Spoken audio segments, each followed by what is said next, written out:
Hi, I'm Bob Trumpbour, and I'm with David Trumpbour, and we're very happy to be part of NASH, and we hope you enjoy our presentation. The title of it is Detroit and the 1968 Summer Olympics, an examination of the Motor City's failed bid. I'm going to turn it over to David. Our motivation for the project came from David Marinis's Once in a Great City. And in the book, he describes Detroit in the 1960s, and a lot of the details are about the auto how Detroit was becoming a big center for auto manufacturing, and there was a lot of stuff going on with the labor and civil rights movement, as well as Motown. And Detroit was becoming a very influential city in the United States. And Marinis covered this extremely well, but he didn't focus too much on the Olympics, the 1968 Olympics. And we wanted to use some primary sources and some relevant scholarship into the analysis and see and do this project. And we should know that Marinis is a native of Detroit. Okay, as far as Detroit hosting the Olympics, some thoughts on them. They were a major economic power. They had just helped the nation through World War II and did a lot of manufacturing then. They were also the lone U.S. entry. Los Angeles was a finalist and later was brought back in. And we'll talk a little bit about that later. But Detroit tried to host 6 times before. They used that it's our turn argument in the final presentation, but that didn't go over so well. Also, the civil rights movement seemed to be headed in the right direction, although those who know what happened in the late 60s realize that really wasn't the case. Political power was behind the nomination as well. President Kennedy endorsed it and emphasized the hospitality of the Midwest. Michigan's Governor Romney endorsed it, and so did Detroit's Mayor Kavanaugh, and they were respected politicians. Also, Avery Brundage, the powerful president of the IOC, was born in Detroit. There was a lot of political muscle behind getting the Olympics in Detroit. There was, for example, Michigan Governor George Romney was a former auto company CEO, and of course he wanted a Detroit Olympics. And of course, Mayor Jerome Kavanaugh, he was considered an emerging and very charismatic political leader, and he also supported the Detroit bid. President Kennedy again was very supportive, and he produced a video welcome message to the IOC for the final presentation to get Detroit the bid. And the Detroit Olympic Committees had Fred Mattei, who took steps to help Avery Brundage gain greater power, so that Brundage was a native of Detroit who was IOC president, and he wanted to use Brundage to get Detroit the bid. Okay, as far as Fred Mattei, he was the leader in the bid process. He was a wealthy industrialist. He worked on metal fabrications, and he provided materials for the auto industry. He's very, very wealthy, very powerful, and also donated quite a bit of time and money to the Olympic movement. He led 6 prior bids for Detroit. Even though they all failed, he thought the 7th time was their best possible chance. One of the things he did was he helped Avery Brundage close the door on free commercial use of Olympic symbols. Basically what he did is he pushed with some of Detroit's folks to get the International Olympic Association incorporated so that they had control over the rights to all Olympic symbols.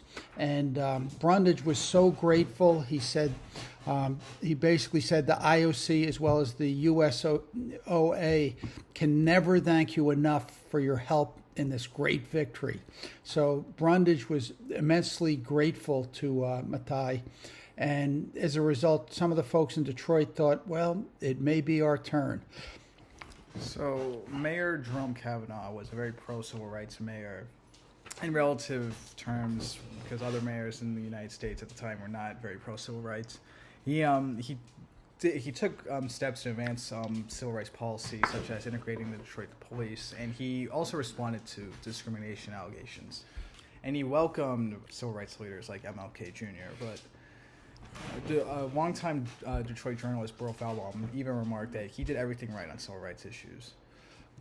Okay, one of the biggest weaknesses, and this is kind of the elephant in the room with the Detroit bid, is they did not have a ready-built Olympic Stadium. However, the folks in Detroit, Governor Romney as well as Kavanaugh did say it would be built and work through some of the financial issues to make sure that the funding would happen if Detroit was selected, but only if Detroit was selected. As a result, Los Angeles media and some Los Angeles officials were critical of the stadium issue as a big flaw for the Detroit bid. After choosing Detroit as the lone Olympic host, the USOC backtracked. Eventually, what they did is they invited Los Angeles back into the process, so it was just between Detroit and Los Angeles, and they did this on February 13th of 1963.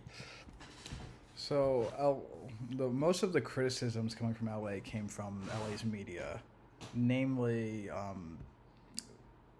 from journalist Jim Murray, Pulitzer Prize winner, sports writer Jim Murray. He said, traveling to Detroit is something I would not wish upon a communist high jumper. And the LA Times, most of their criticisms were that Detroit had no stadium, it was going to rain during the Detroit stay, and LA had better financial health, and it was projected to bring in a lot more revenue to LA, unlike Detroit, which was most likely going to suffer from a deficit if they had the Olympics. In any case, the USOC met in New York in March of 1963 and voted Detroit as the U.S. Bid, ending all debate.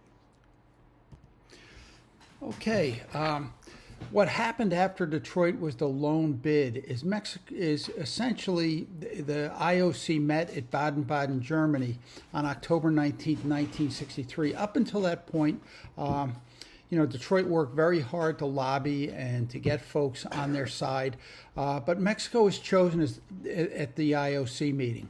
The Detroit Free Press chalked it up to anti-U.S. bias. Essentially, the Cold War was one of the keys. If you look at the voting and the composition of the voting, the Iron Curtain nations, those were under the influence of the Soviet bloc, voted in lockstep for Mexico City. The vote was 30 for Mexico City, 14 for Detroit, 12 for Buenos Aires, or 12 for Lyon, France, and 2 for Buenos Aires. If there was one less vote, it would have triggered a second ballot, and it's hard to know how that would have played out. It would have given Detroit some negotiating room. I'm not sure if they would have won it, but they think they might have. Their presentation was very strong as well. Some of the key factors for why Detroit lost the bid was largely because Detroit was in the United States, and this was during the Cold War, and capitalism versus communism, as you know. There were many voices who did not want to have the Olympics in the United States, and there was also concerns about the civil rights issue within Detroit. Detroit, despite having a very progressive mayor, racism was still a big problem in Detroit, and also Latin America never hosted the Olympics, so Mexico City became very desirable. Now, this was a moment for the Olympics to broaden its horizons, and for it to be in Latin America seemed like a good choice. And Brundage was largely neutral in his efforts. People in Detroit who just expected Brundage to be completely for Detroit really misjudged, and he proved not to be as effective. Okay, this presentation is pretty much a thumbnail sketch of all our research. We put a lot more into our paper, so if anyone's really interested, let us know. We'll be glad to forward it to you. One of the things to be aware is, many of you probably recall the 1967 urban chaos and some of the tragedy that occurred in Detroit. It's hard to know whether that would have been prevented by hosting the Olympics in Detroit. But as part of the 68 process, Los Angeles made a really strong case that it was a more profitable, more viable choice. As a result, Los Angeles hosted the Summer Olympics in 1984, and they're going to host it again in 2028. Unless there's a real push to get an underdog city, I think it's unlikely Detroit will ever serve as an Olympic host, but they may try again. I want to thank Nash and everyone here, and we look forward to your questions. Thanks again.